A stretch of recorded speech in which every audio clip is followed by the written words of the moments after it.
Hi,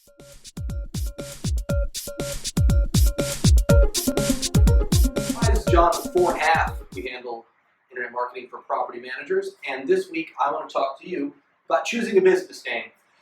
In a lot of cases, of course, it's up to what feels right to you, but let's just take a couple of moments and go through some of the things that might help you make a decision and avoid some problems down the line.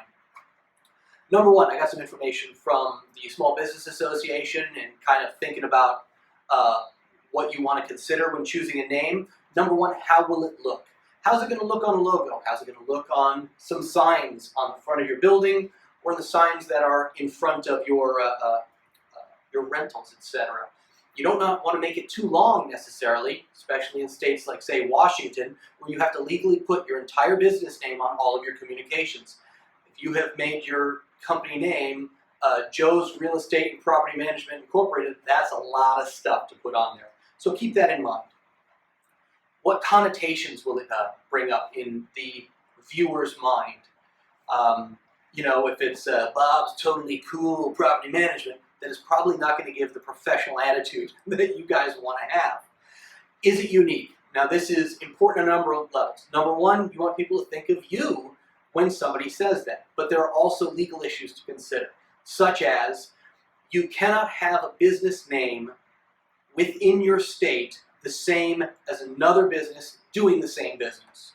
For instance, if there's an Ajax lockpick company, or locksmith company, you could do Ajax Property Management, but you cannot do it if there's another real estate related company. So you're going to want to do research on that. Hit up online, and while you're there, seeing if some other business has trademarked it. Both of these things could lead to trouble for your business down the line. Is it available as a URL?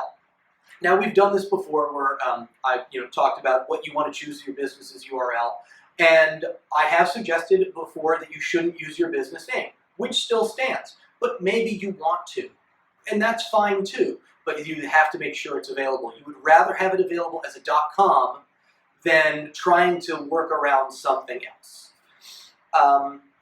I would also suggest that you don't use your name for a couple of reasons.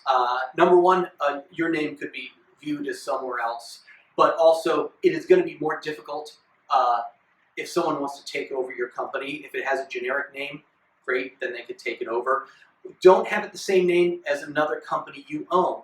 For instance, if you have a real estate agency that is the super awesome real estate agency, if you have super awesome property management, there's a chance that the reviews of one will affect the other.